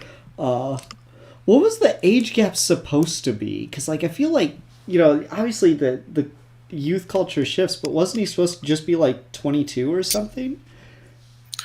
I don't know, because they don't go to college in that movie, so they're over 18, and then they go to the police academy, and I guess that takes probably a few months, and they're trying to fit in with high schoolers, so I guess they gotta be like 18, 19, 20, in that range, probably. Yeah, so I feel like the culture shift on that is too quick for the bit to work, but I don't know. Maybe I'm just overthinking it. They also just like it's part of the joke that they look a lot older than they should based on their undercover identity. Mm-hmm. But then all the other high schoolers also look pretty old for their age, so that part doesn't land as well as it probably should. Yeah, it's just the problem with Hollywood casting teenagers. Yeah, like you've got Brie Larson in that movie, you've got Dave Franco, and you just look at their faces and you're like, none of you are teenagers. Yeah, Brie Larson played a teenager for the longest time. It's so weird. She did. Just like every independent movie ever, she's just the random teenage girl in all of them. Yeah, like I remember her in Don John. I remember like first getting introduced to her through United States of Tara. And like United States of Tara, she was still a teenager, so it made sense for her to play a teenager. But like then she just kept playing teenagers for years after that. She was in Community for a little bit, and she was supposed to be college age in that. But yeah, she was just playing teenagers almost up until her Marble debut. Yeah, when like it just became completely implausible for her to look like a teenager. You know? Yeah, I don't know. It's just a weird thing. I feel like it was her for a long time. Now it's Zendaya. It's just doing the same thing. Yeah, now Zendaya's always just playing a teenager. Is that how you say it? I never know how to pronounce her name. I don't hear it often enough. The only thing I know about her is she's in the Dune movies, and she's in that new Robert Pattinson movie that just came out called The Drama. Yeah. And like it's weird to see her in that because Rob Pattinson, like, he played teenagers forever too. He did? Like, yeah. he's aged out of that hard now. But like she still feels like she's still kind of in it, so it's weird to see them. Like, yeah. I've seen the clips of them together for that movie, and I'm just like, I don't know, it feels off now. Robert Pattinson's kind of nuts though, because he is, I think, about 40 years old at this point, and he does not look it. Yeah, I mean, I think that's just like the Hollywood thing. Because I mean, Tom Cruise is he's pushing 65 now, isn't he? Probably, yeah. I mean, he's been making movies since like the 70s. Yeah, Tom Cruise is getting up there, but he doesn't look like past 40. if I'm being honest. I don't know how old Tom Cruise actually is, but I'm sure he's over 60. So he might be closer to 70 at this point then, which is wild to think about. Well, and we were talking about with Jackie Chan and Jet Li in the Forbidden Kingdom, Jackie Chan's in his 70s now, and Jet Li's in his 60s. Jackie aged better. You look at Jackie, he did. He absolutely did. Jackie still looks really young, and then Donnie Yen is 62, and you look at him now, and he looks like he could still be 35. Donnie Yen, I feel less so because he grayed faster. I don't know if Jackie Chan just dies or something. Oh, maybe, yeah. Yeah, but Jet Li, he got hit by the old person truck. Oh yeah. Because I was looking up pictures of him when we were doing the what was it, the Fist of Legend review, and Fist of Legend. Yeah, they next to his name was a more modern, just candid photo, and it's whoa. I remember this fucking old comic from years ago. It was about Asian women and how they age, and it just teenager, 20s, 30s, and then they hit 50 and it's just poof, and it just turns into little old grandma, little old Asian grandma. I feel Jet Li caught a stray of that. Yeah, it's weird. It feels with some people, it's they never age, but then certain other people, it's they age immediately and to a point where it feels like they were never young.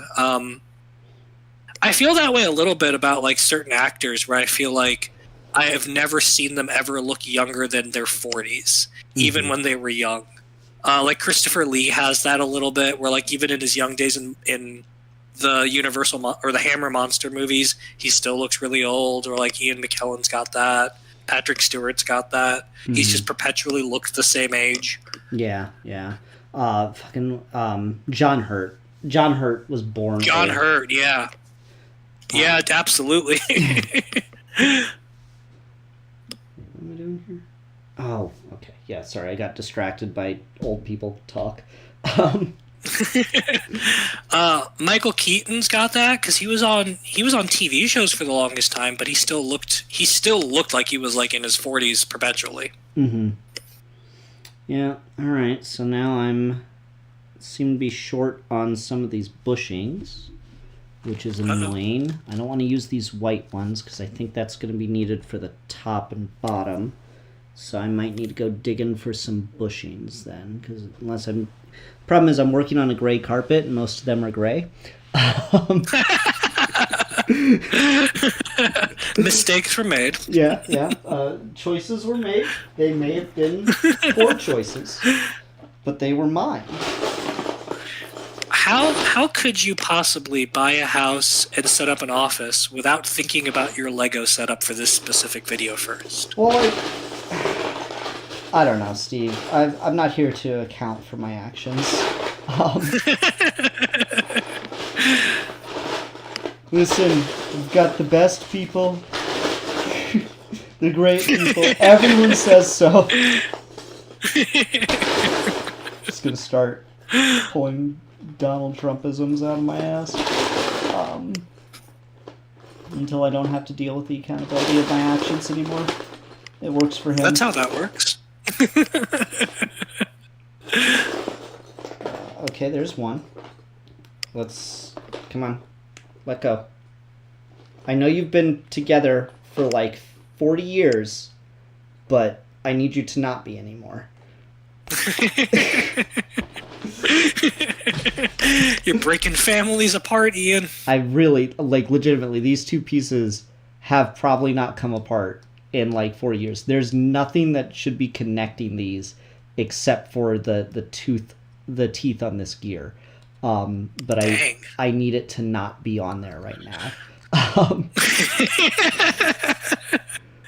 It's possible my brother glued it. I am seeing some material on here, so this might be a lost cause, but I'm going to try for just a second to get this to come off. I might break another piece in the process. Oh no. Yeah, there we go. Yeah, I think that was glued. but that's okay. It came apart, and that's what I needed to happen. All right. So far that's not good, but I don't know. I think I might still need more because I've still got 3 more of these connectors left, and no more of the pieces that I just took apart. So I might need some more as time goes on. So we'll hope to find other ones. Also, now this isn't wanting to go onto the axle for me. There we go. Got it there. Okay. Just needed some aggressive. Touch and go there for a minute. Okay, wait. Now I just have 1 more of these guys, so I might be closer to the clear. We'll see what happens here. Things are coming up Millhouse. Might just be a couple extras or something in the batch. 3 of those. I need a 4th. Yep. Okay. There's gonna be a lot of this at the end, it would seem. Luckily, these connectors aren't like crazy rare or anything, so I got that going for me. That's good. But it's just, finding them now. Aren't you glad I sort my Lego by not individual piece, but vibe? Do you have any hope or any knowledge of whether Lego might release more Green Lantern stuff officially when that HBO show comes out? I see no world in which the HBO show is going to be popular enough to justify it. So far, I've only seen negative reaction to the HBO show. So I'm not exactly. I feel like I'm going to be living through the next 10 years of people just making fun of the HBO show and saying Green Lantern is just a dead property, is kind of where I'm at this point. Because we spent a decade plus talking about how bad the Ryan Reynolds movie is when it's really not. And now it looks like they overcorrected the fuck out of it based on the look of the costume. Like, we're at the point where the show could be fine and good even, and it's really not going to matter because the discussion is just going to be on the visuals of how bad Hal Jordan's Green Lantern suit looks. And honestly, I can't offer much to it beyond just, no, it was a poor choice to make the Green Lantern outfit fucking bronze. Well, and I mean, we'll see, right? Like, the trailer is not giving us any context for that. So we could just as well get a big, bright, clean costume at some point. Yeah, maybe like there's speculation that it's going to be based on the same premise as the Beware My Power animated movie, which isn't good to hear because that movie was bad. But we'll see what happens here. I will say I really like the guy they got to play Hal. Like, I'm really excited to see him in that show.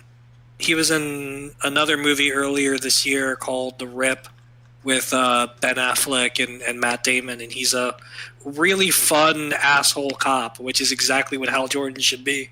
Yeah, we'll see. I remember hearing from the rumor mill on that one that they offered the role to every older A-list actor they could find, and absolutely no one would do it. That's kind of what's been going on with the Batman too, with Harvey Dent's dad. They apparently we don't have any straightforward confirmation about the cast for that show, but apparently right now Sebastian Stan is playing Harvey Dent in that movie. And Harvey Dent's dad is supposed to be a major character for whatever reason in that movie. And every single person you could think of in that age range has been offered the role, and they've all said no. That's interesting, because the Batman did well, even though it's a terrible movie. It did well. Sorry, I've got to throw strays at that movie every chance I get. As the only person on the internet that hates that movie, I've gotta throw some straight. You're not the only one. There's definitely a vocal base of people that don't like that movie. I am not one of them. I enjoy that movie, but I mean, I don't enjoy it as much as everybody, but I like it quite a bit. I think you're wrong too, and you should feel bad. And I seem to be short on a trans blue tile, which is a little bit disappointing, but we'll just soldier on and see what happens. But to your point about the Batman doing well compared to Green Lantern, I think the fact that both Harvey Dent's dad and Hal Jordan having a hard time being cast maybe says less about the Green Lantern property itself and more just about established actors don't seem to have any faith in a DC movie or a DC property. Yeah, that's probably part of it too. After what the movie did to fucking Ben Affleck's career, I can't right necessarily like blame he went them. from winning an Oscar for Best Director and Best Picture to being in a Batman movie that no one likes. So yeah, not just one Batman movie that no one likes, a bunch of movies that nobody liked. Yeah, so I mean, there's probably a good bit of that where they're just like, you might be offering me a lot of money, but I know the history of DC movies, and I know this is not going to turn out well. Yeah, they're not. It's like good. Yeah, I mean, it's like being on the cover of a Madden game. It's a curse. You know you're going to be bad the next season. It's just the way it goes. I seem to be. Are those two pieces? No, that's one piece. Huh. Okay, well, we'll make that work with this then. Oh, I bet you I did that on purpose. I bet you I couldn't find that, so I just ordered two of that piece instead. Thinking ahead. Yeah, something like that. Alrighty. So this guy goes in here. And here we are, building the last panel now. And it's not terribly exciting, and I'm sorry. It's cool, though. I'm excited. Done. Woo! Should I throw on an extra piece just for fun? Just might as well. Yeah. Throw on another little island there. Throw on how about this? We'll do a little bloop there, and we'll throw on like there one little blue island right there. I think that'll look good. We have the technology. We might as well. Yeah. Just use up some more pieces that didn't get used. I might have just either double grabbed them or not really sure. Why the fuck did I buy these for then? Because I didn't use any of those. Hold on. This corner piece is bothering me. Why aren't any of these on here? Because I've got some azure blue ones. Oh wait, did I? Hold on. Because that's in dark azure, but that's reads as a regular piece. What the fuck? Hold on. That's bothering me. Because those are like a specific color of blue. Tile 2x2 corner. Okay, hold on.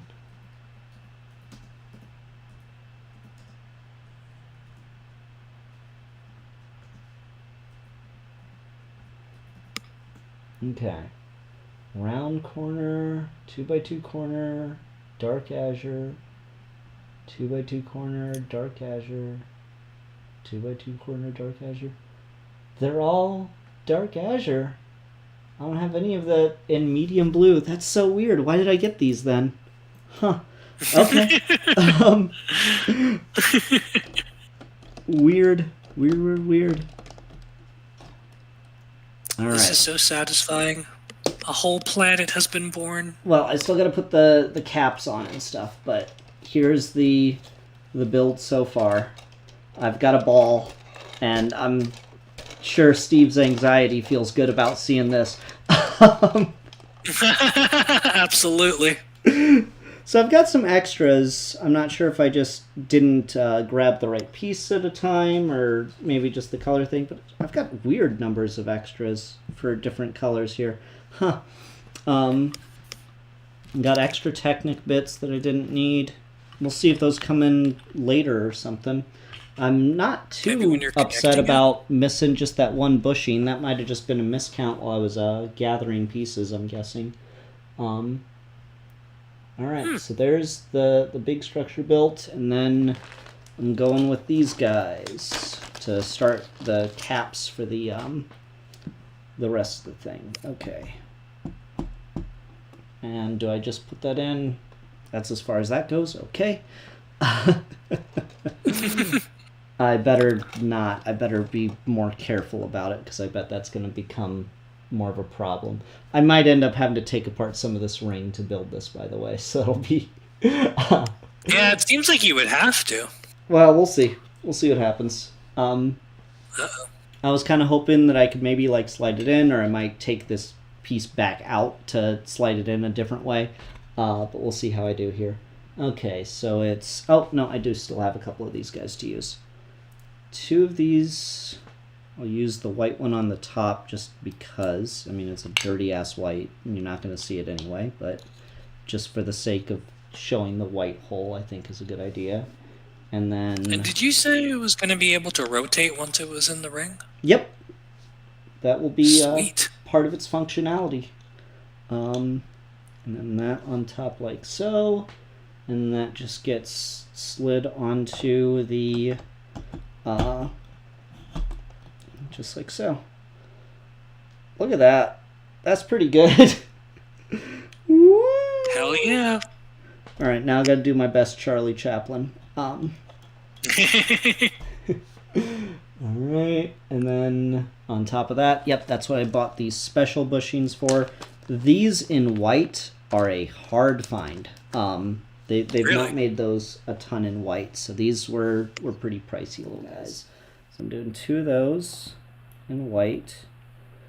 That's, I think, why I might have these guys. I think I might need to replace this with a white axle. I don't know if I'm going to be able to or not, but I think I grabbed these just to see if I could make it work.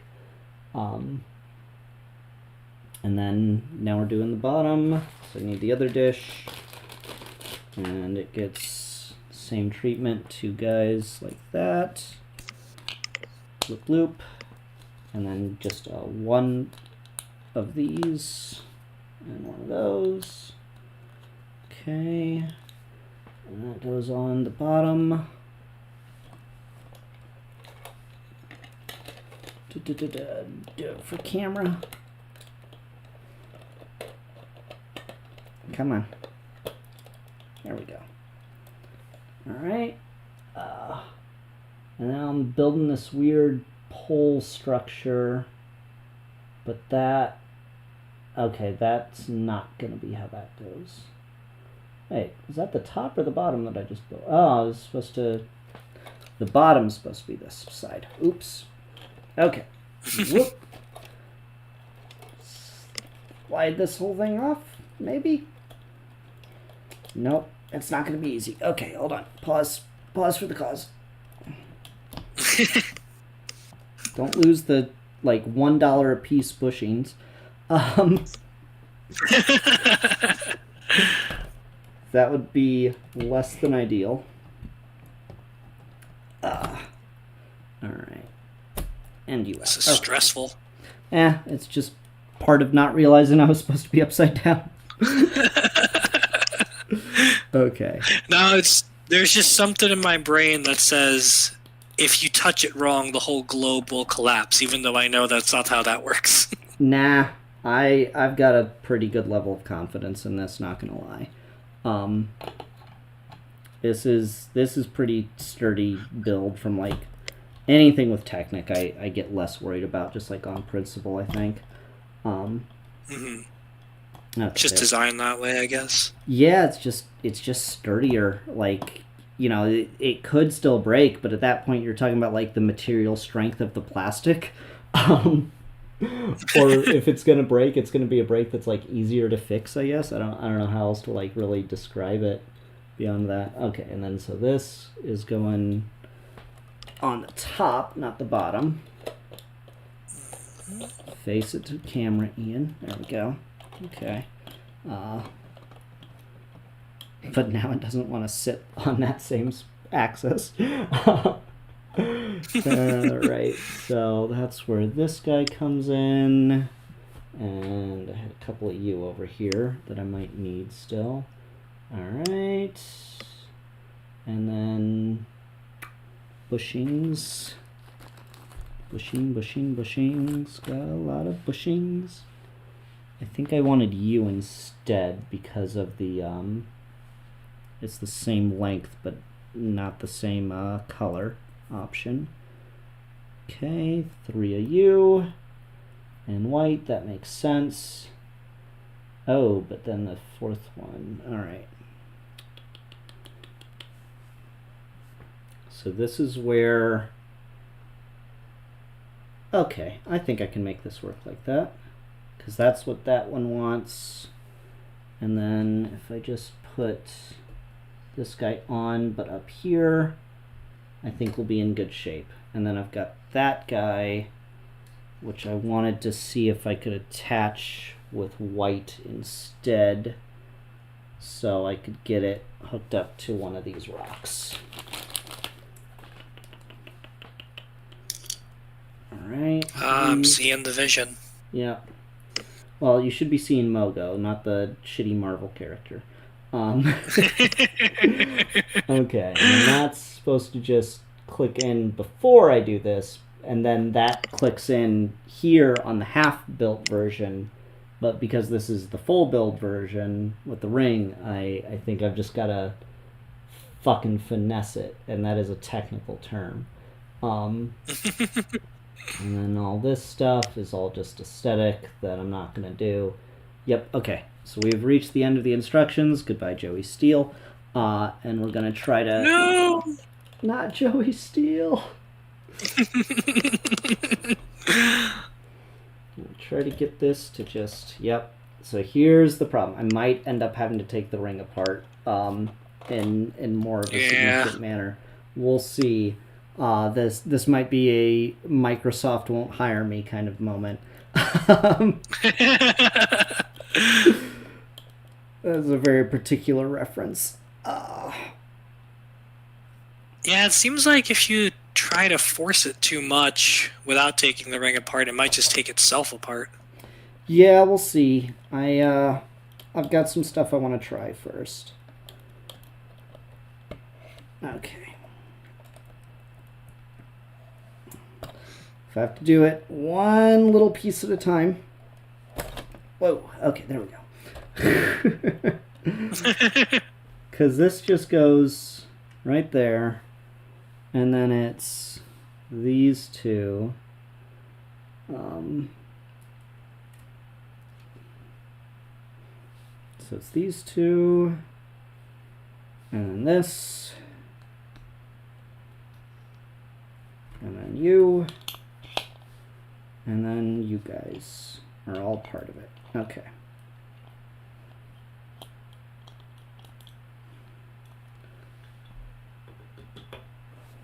And it goes all right there to the bottom. Like that to hang out on the top, hopefully.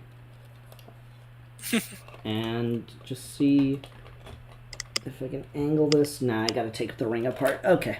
That was... Yeah. That was a known as a possibility. It looked at least sick. we tried. Yeah, it looked sick at the time of build. That's the most important part. Come on, go down further. Maybe not. I don't know. We'll see. Alright, so take this off too, because that'll be introduced later. And let's just start taking this whole connected section on top apart, which is interesting because they didn't get to see me build that. Whoa! Oh, hey, the ring came apart. Oh. Nice. Nice. I did very solve well. That problem. Yes. Oh. Well, it's just that, like, did they know whose planet this is? Oh, hail King Vegeta. Well, good. Glad we worked that out.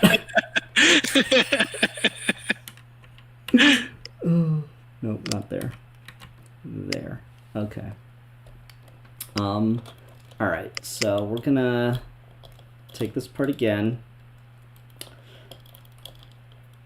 it's just a lot of finessing now, because this is the integration part where building with Technic in Studio is really finicky, because like those angled connections and stuff get kind of messy.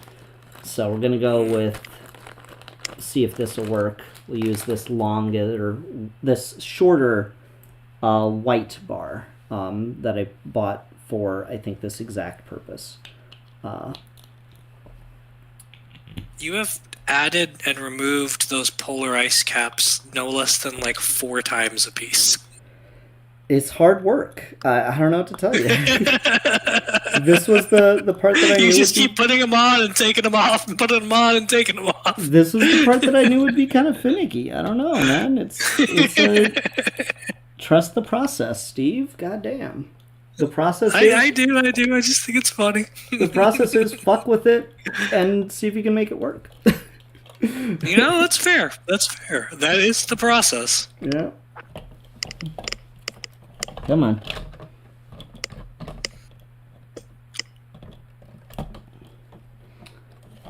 Alright, there's that. And then... Come on. I know you can do it. Think of your secretary. I think, actually, while I've got it here, this is gonna be so frustrating for Steve, I'm sure, but I'm gonna do it anyway. I'm gonna so delicate. Rework this to be a white piece as well, because I like it better. Why is the white gotta be better? I mean, just because it's like, you know, genetically superior. I don't know what you wanted, Steve. It's, you know, it's obviously the superior color. Come on.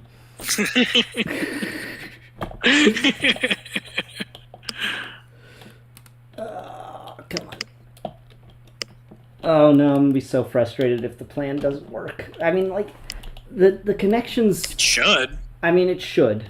It should, but this is... There we go, I think I got it.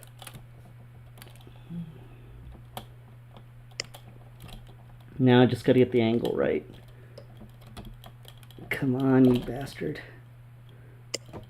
Alright, hold on, try again. Take apart. Take off the $1 bushings.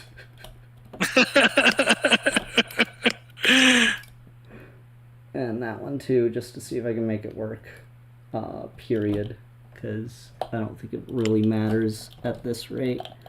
If I have to take it apart again, I have to take it apart again. But it should lock in place now. I know the angle does work. It's just getting it to finesse. Okay, there we go. Got that. Connect there. Reapply these so that it actually has some structural connection again. These 2x4 tiles are doing so much heavy lifting right now, you have no idea. It's the power of Legos, man. Structural integrity. Yeah, alright. So here's the question. Will I get full rotation out of it? It kisses it right there with this section that sticks out farther than anything on the official set does, but it does clear. It just kisses the thing there, but it does. Yeah, there we go. The creakiness is a little terrifying. But you know what? We got there. Okay, so I don't love... It's alive! How tall that sits out of there. I think I'd rather take just the... Yeah, I like that better for now. Oh, I didn't realize that would rotate with it. That's funny. But yeah, there we go. Oh. It is so good! It is. I don't think the ice cap is fully connected right now. There we go. Push that down so it rotates with the thing. Yeah. We got there though. They said it couldn't be done, and they were mistaken. Oh. There's a lot Shout of out to the haters. yeah. These two tiles are doing so much heavy lifting right now. I think I'm gonna actually try to take a little bit of tension off of them and switch out these two cheese slopes because I've got one by two cheese slope over here. Um, just connect things together a little bit slightly stronger that way. um, it's not much, but it helps, I'm sure. I might be able to swap these tiles with the Technic plate, though maybe not because that's too big for a Technic plate hole. I don't know. We'll see if I have any trouble or anything. But there's 5 videos in. We got the Mogo build. Oh, hey, it's not kissing as hard if I go faster. That's cool. Yeah. So there's pretty much the end of the Mogo build. I bought a bunch of these plates to try to fill these gaps, which I may still try to use now. I might have to finick with them a little bit more to get it just right, but I think I can still make those work. And just clean up some of the dead space a little bit. Alternatively, if those don't work, I might just buy a green light and put it in the center. Well, now you can experiment, now that the whole basic structure is done and built. Yeah. So I believe the wheels are... oh, man. Okay. I believe the wheels are sitting right here on the build. I don't know if you can actually see me. I can put up my video now. Yeah, I believe the wheels are back here on the build, because it does tend to gravitate to just sitting at this angle, which is pretty much perfect, because that way you've got the Mogo thing not directly in parallel with the wheel. They're just offset by 1/4 turn, which is, I think, just about perfect for what I need. The ice cap is not wanting to stay fully connected, though. That's a little annoying. I might need a slightly longer white Technic beam. I don't know. Oh man. Yeah, it was. No one said it was going to be easy, but it's working. It's a little precarious. Yeah, I'm a little disappointed I didn't get to use these pieces I paid extra money for, but I'm actually kind of okay with it, because having it more of it be green than white is ideal. White is definitely a compromise color for the energy thing. If I think what I might do now that I can delete my Mogo things is all of these pieces on the bottom that are in white, I would like to get replaced with bright green or green at some point, preferably bright green. But that might just be like a long time coming. I've not even checked to see if any of them have come in to bright green since I initially built the design in studio, but that might be a good way to save a little time and money, or not time. That might be a good way to just even it up a little bit, because the white, as the conceptualized as, oh, it's just the really bright energy, is cool and all, but it would be nice to be able to get that in bright green instead. Yeah, I would dig that if it was all in green. Yeah. So that would be the ideal, is less white on the energy thing. And as I said, I may continue to fuck around with swapping this out to be a Green Lantern symbol. I've made them before. I'm going to destroy so much stuff trying to pick this up. I just know it. Okay, Ganthet, you get out of the way. Here, Ganthet, go hang out with Mogo. There we go.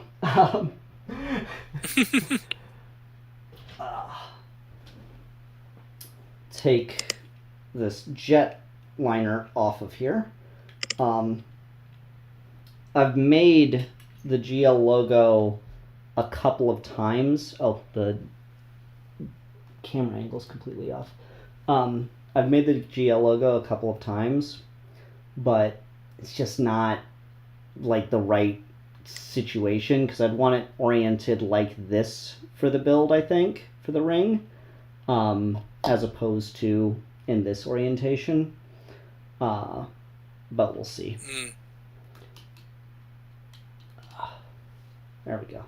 Hi, you get to see my face now, instead of my feet. You fucking pervert. Yeah, I'd your want feet and your kneecaps. Yeah, I would. Ideally, I would like to find a way to do the Green Lantern logo so it's oriented like this or this, instead of the rock construct projection. But I just don't know. The problem is the connection would need to be in the circle part somehow, and I don't know exactly how I would want to do that and get away with it and stuff. But yeah, we got there, baby. It happened. I told you it would. But yeah, I kind of want to see if there's a way to integrate that, but I might just be overdoing it at a certain point. You got time to figure it out. Yeah. So there's a minifig with short legs on Mogo to give you a sense of the true scale of it. And we'll put our good pal Joey Steele on as well to help communicate. Hell yeah. The full scale of it. So it's definitely not planet sized compared to a minifig, but it's still big. It'll look good somewhere over in the Green Lantern mock. And we got to a good place with it, though. I'm pretty happy to see it has all come together now. So thanks for joining me on the journey, folks. It's all a reality now. That's awesome. Yeah. Oh man, it's so crazy to think about comparing this to when it was just all pieces on the floor. It's going to be so wild when I get the time to go through and make that fast forward speed build video. Yeah, I mean, when you were just getting the base of the ring and we had no idea where we were going with it, it was pretty fucking cool to see it all now. Yeah. Oh man, that's so cool. I fucking love Mogo. So again, here's the original Mogo build I had from years ago now, compared to what we've got now. Is so fucking sweet. Readjust the angle a little bit, see if we can get it. Yeah, that just so it's just a slight bit bigger than the constructs for the Mogo build. Oh, now you've got Mogo and you've got Mogo's moon. Yeah, I might see if I could make this into a moon. I don't know. It's there's potential in it. Basically any point on the ring could support something. I just don't know what I would want it to be.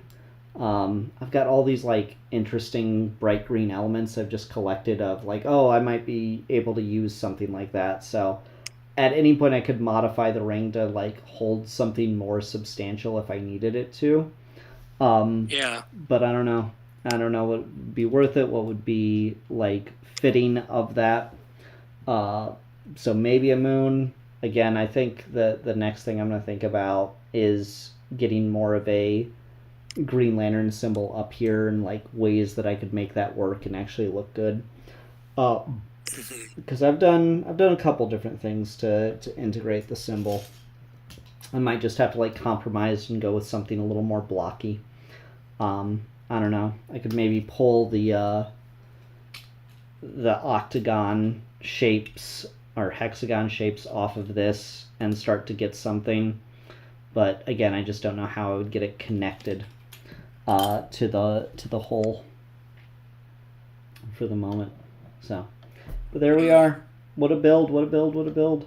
All the land masses, rivers, and everything, and I ended up a couple pieces short here and there, which is not ideal certainly, but overall I think we had a pretty great success with this. You know what I'm going to do? Yeah, it was a good process. I know this was one of the pieces I was short, and it's at a spot where I feel comfortable swapping it with pieces I have extras of, so we'll do it like this. It'll look like a river that comes to an end as opposed to a curve. I'm cool with that.